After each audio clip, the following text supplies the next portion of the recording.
Hello दोस्तों, मैं अनुज आपका लाइट एजुकेशन में स्वागत करता हूं। आज हम देखते हैं संविधान का दूसरा भाग। पहला भाग मैंने बना दिया है, जल्दी से हमारा वीडियो अपलोड हो जाएगा कि पहला भाग में संविधान क्या कहता है, उसमें मानव को कैसे नागरिकता दी गई है, कौन नागरिक भारत का कहलाएगा, कौन नहीं कहलाएगा। सारी बातों को हम 5 से 11 आर्टिकल तक इस क्लास में एक एक बाय करके हम रखेंगे। आप वीडियो के अंत तक बने रहिएगा और देखेंगे हम नागरिकता क्या होती है। चलिए स्टार्ट करते हैं। पहली बात, नागरिकता सिटीजनशिप क्या होती है, ध्यान रखिए। भाग 2 में नागरिकता का उल्लेख है और नागरिकता अनुच्छेद 5 से 11 तक है। जैसे कि अनुच्छेद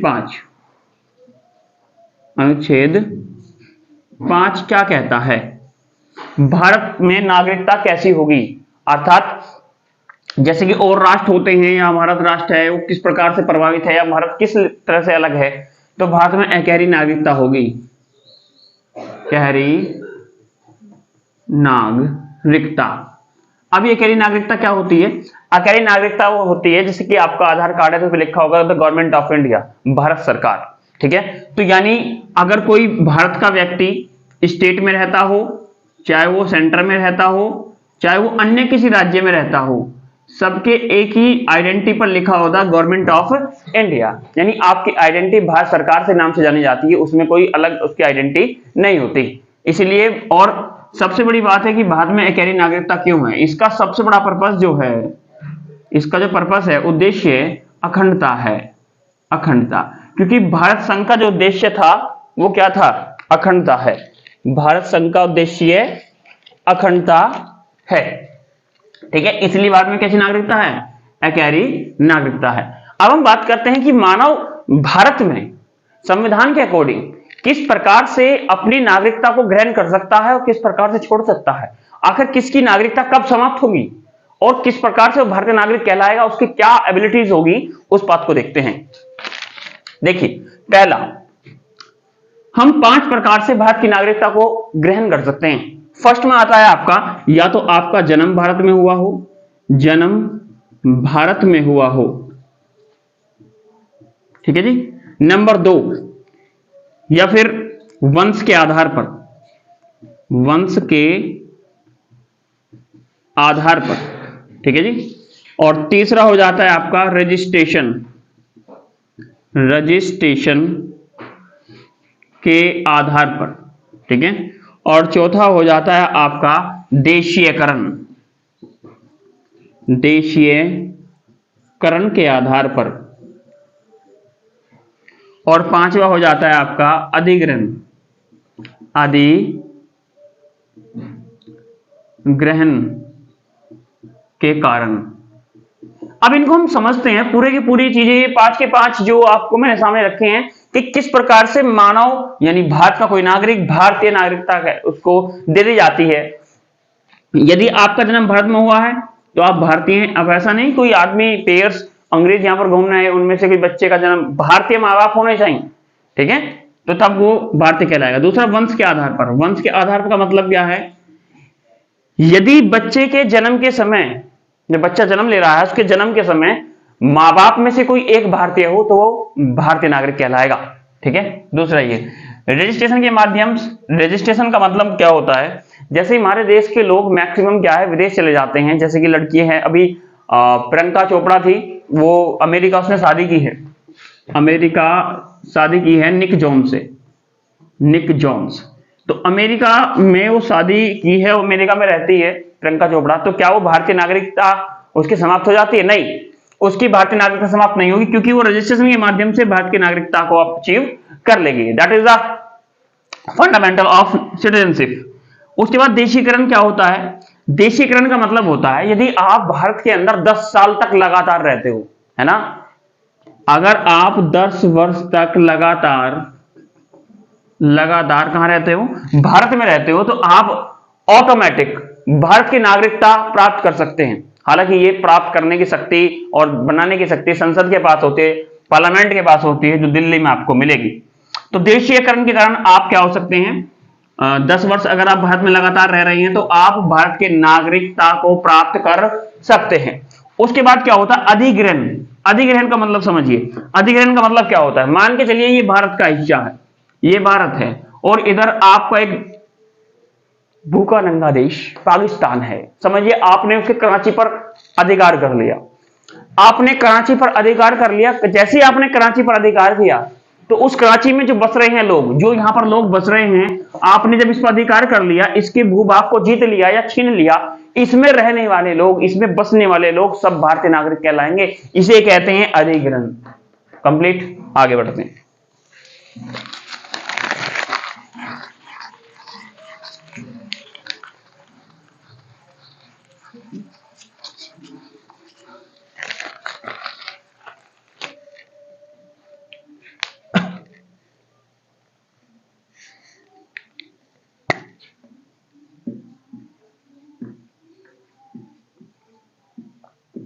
अनुच्छेद 6। अब अनुच्छेद 6 क्या कहता है? अनुच्छेद 6 ये कहता है अगर कोई भारतीय नागरिक पाकिस्तान जाता है ट्रेन से, किसी प्रकार से भी, ट्रेन से जाए, वो हवाई जहाज से जाए, किसी प्रकार से भी जाए, तो उसके लिए वहां जाने के लिए संविधान में आर्टिकल 6 ये कहता है कि भारतीय लोगों को पाकिस्तान जाने का क्या इसमें प्रावधान है। ठीक है, अनुच्छेद 7, इसमें क्या होता है, कोई भी पाकिस्तानी है, सॉरी कोई भी भारतीय है, सॉरी इसमें क्या होता है कि पाकिस्तान वालों को क्या है, भारत आने का प्रावधान है। भारत आने का प्रावधान है, यहां से पाकिस्तान के आएंगे। ठीक है, और इसमें क्या होता है, अगर कोई भारतीय है, अगर कोई भारतीय को कहां जाना चाहता है, पाकिस्तान, पाकिस्तान जाना चाहता है, तो उसके लिए अनुच्छेद 7 में कहा गया है कि भारत वालों के लिए पाकिस्तान जाने के लिए अनुच्छेद 7 में प्रावधान किया गया है। ठीक है जी। अनुच्छेद 8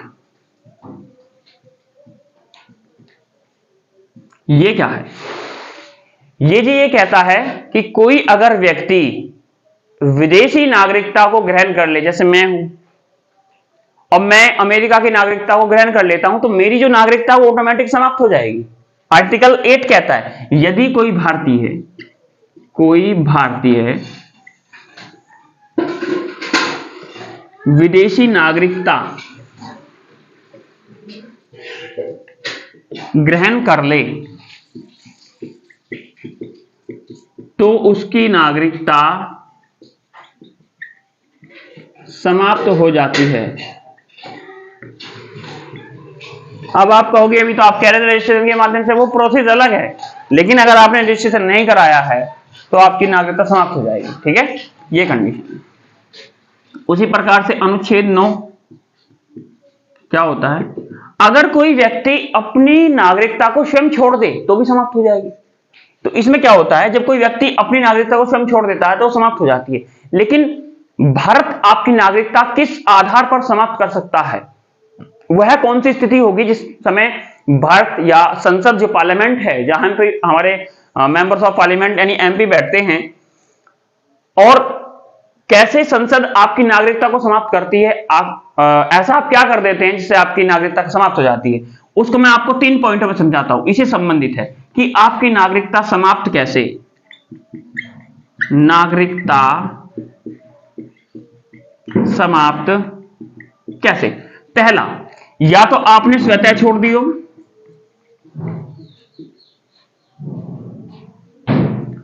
स्वतः छोड़ दियो, ठीक है।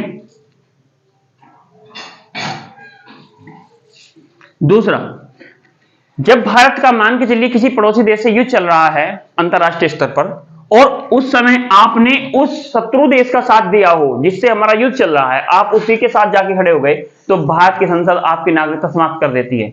यानी युद्ध स्थिति में, युद्ध की स्थिति में कोई भारतीय शत्रु देश के साथ खड़ा हो तो भी क्या हो जाएगा, आपकी नागरिकता समाप्त हो जाएगी। या तो आपने स्वयं छोड़ी हो, या युद्ध की स्थिति में आपने किसी शत्रु देश की क्या है, सहायता की हो, तो आपकी नागरिकता समाप्त हो जाएगी।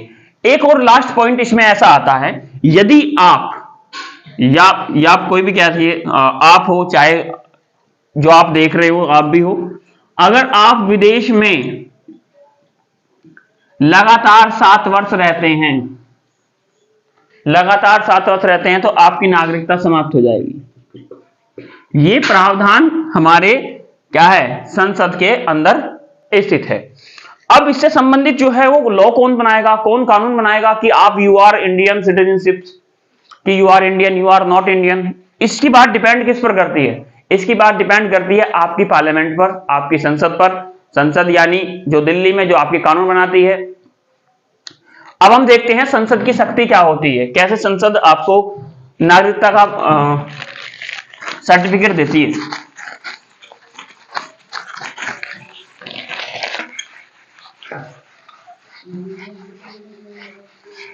चलिए देखिए, संसद अनुच्छेद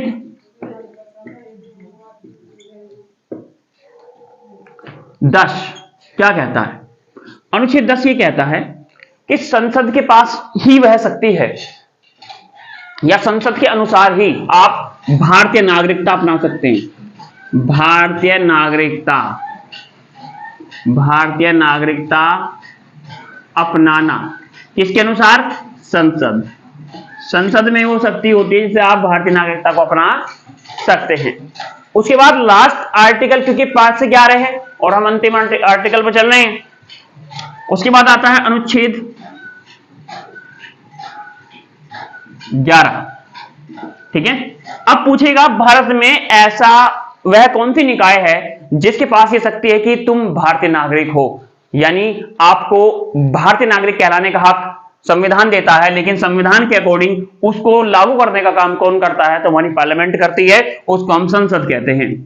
तो संसद क्या होती है कि ये क्या है, कानून बनाती है, कुछ भी करती है, तो सारा का अल्टीमेट हाथ किसके काम होता है, संसद के। लेकिन सबसे आपको मैं बता दूं कि जो हमारे देश के अंदर जो न्यायपालिका होती है सर्वोपरि होती है, क्योंकि सबसे पहले आता है तहसील कोर्ट, आता है डिस्ट्रिक्ट कोर्ट, आता है हाई कोर्ट, आता है हाई कोर्ट डबल बेंच, आता है सुप्रीम कोर्ट, आता है। ये सारे के सारे फंडामेंटल्स क्या है, यूज किए जाते हैं। अब ये चीजें क्या होता है कि अगर कोई संसद गलत कानून बना दे, कोई संसद अगर गलत कानून बना दे तो क्या वो चलेगा, नहीं चलेगा, क्योंकि कानून बनने के बाद वेरीफाई किया जाता है, उसके बाद वो सुप्रीम कोर्ट जाता है। अब सुप्रीम कोर्ट का न्यायाधीश ये देखेगा कि ये कानून सही है, क्या ये लोकहित में है, क्या ये पब्लिक का कोई भला कर पा रहा है या इसकी हरासमेंट है। अगर सुप्रीम कोर्ट के मुख्य न्यायाधीश को या वहां की पीठ को ये लगेगा कि ये कानून संसद ने जो बनाया है वो गलत है, तो इस पर 0 लिखा जाता है, 0। घर जाइए आप, ये पावर होती है सुप्रीम कोर्ट की, वरना ऐसे तो संसद कुछ भी बना सकती है, कल को मुझे कह दे पढ़ना बंद करो, है ना। सुप्रीम कोर्ट अंतिम न्यायालय, आप भी ध्यान रखिए। अभी इसके बाद में एक भाग और बताऊंगा इसकी क्या ताकत होती है। ठीक है, तो अनुच्छेद 11 क्या होता है, इसमें बताया गया है कि नागरिकता पर कानून बनाने की शक्ति, नागरिकता पर कानून बनाने की शक्ति किसके पास होती है, संसद के पास होती है, संसद। ठीक है जी, किसके पास, संसद। ये था आपका भाग 2, और इसी चैनल पर लगभग मैं 300 के आसपास क्लास संविधान की डालूंगा। इस चैनल को आप शेयर करें, लाइक करें, सब्सक्राइब करें और प्रत्येक बच्चे पर ये पहुंचाएं, क्योंकि इस पर हम फ्री कंटेंट डालेंगे और पूरा एनसीईआरटी और लक्ष्मीकांत की पुस्तक जो वेरीफाई होती है यूपीएससी पीसीएस के लिए, पूरा के अच्छे से अच्छे कंटेंट को मैं पैदा करूंगा इस पर जितना मुझसे होगा। तो आप प्लीज चैनल को ज्यादा से ज्यादा शेयर करें। धन्यवाद।